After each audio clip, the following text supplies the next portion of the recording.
ಎಲ್ಲರಿಗೂ ಖುಷಿಯಾಗಿ ತೋರಿಸೋಣ ಅಂತೇಳಿ ಕರ್ಬೇವು ಚಿಕನ್ ರೋಸ್ಟ್ ಬೇಗ ಕಲ್ತ್ಕೋಬೇಕು, ಖುಷಿಯಾಗಿ ಮಾಡ್ಕೋಬೇಕು. ಈಗ ಬಾಣಲಿ ಇಡೋಣ. ಒಂದು 4 ಏಲಕ್ಕಿ, ಸ್ವಲ್ಪ ಜಾಪತ್ರೆ, ಅನಾನಸ್ ಹೂವು, 1-2 ಪೀಸ್ ಲವಂಗ, ಜೀರಿಗೆ, ಧನಿಯಾ, ಕಾಡು ಏಲಕ್ಕಿ 2, ಸ್ವಲ್ಪ ಅಲ್ಲಾಡಿಸಿ ಬಿಡುತ್ತೇನೆ.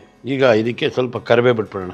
ಈಗ ಇದಕ್ಕೆ ಸ್ವಲ್ಪ ಬೆಳ್ಳುಳ್ಳಿ, ಚೂರು ಶುಂಠಿ, ಒಂದೆಸಳು, 4 ಗೋಡಂಬಿಯನ್ನು, ಒಂದು ಚೂರು ಕೊತ್ತಂಬರಿ, ಪುದೀನ, ಕರಿಬೇವು ಪುಡಿ ತೆಗೆದುಕೊಂಡು ಹೋಗುವುದು, ಪುಡಿ ಮಾಡಿಕೊಂಡು ಬರುವುದು. ಇದಕ್ಕೆ ಒಂದು ಸ್ವಲ್ಪ ಎಣ್ಣೆಯನ್ನು ಹಾಕುವುದು. ಒಂದು ಈರುಳ್ಳಿ ಹಾಕ್ಕೊಂಡಿದ್ದೇನೆ. ಒಂದು 4 ಹಸಿಮೆಣಸಿನ್ಕಾಯನ್ನು ನೈಸಾಗಿ ಕಟ್ ಮಾಡಿ, ಖಾರಕ್ಕಾಗಿ ಅರಿಶಿನ ಪುಡಿ, ಚೂರು ಉಪ್ಪು, ಗೋಡಂಬಿ. ಚಿಕನ್ ಕರಿಬೇವು ರೋಸ್ಟ್ಗೆ ಚಿಕನ್ ರೆಡಿ ಇದೆ.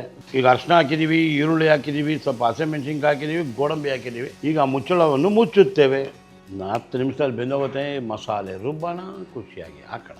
ಕರಿಬೇವನ್ನ ಚೂರು ಇದಕ್ಕೆ ಉದುರಿಸ್ಬಿಡೋಣ. ಪೆಪ್ಪರ್ ಪೌಡ್ರನ್ನ ಉದುರಿಸ್ಕೊಂಬಿಡೋದು. ಚಿಕನ್ ರೋಸ್ಟ್, ಕರಿಬೇವು ರೋಸ್ಟ್ ರೆಡಿ. ನೋಡಿ, ಕರಿಬೇವು ಚಿಕನ್ ಮಾಡಿದ್ವಿ, ನಿಮಗೆಲ್ಲ ಖುಷಿಯಾಗಿ ತೋರಿಸಿದ್ದೀನಿ. ಬೇಗ ಕಲ್ತ್ಕೊತೀರಾ, ಖುಷಿಯಾಗಿ ಮನೇಲಿ ಮಾಡ್ಕೊತೀರಾ. ಮಾಡಾದ್ಮೇಲೆ ಏನು ಮಾಡ್ಬೇಕು ಹೇಳಿ? ಚಂದ್ರು ಬೆಸ್ಟ್ ಆಫ್ ಬೆಸ್ಟ್ಗೆ ಲೈಕ್ ಮಾಡಿ, ಶೇರ್ ಮಾಡಿ, ಸಬ್ಸ್ಕ್ರೈಬ್ ಮಾಡಿ.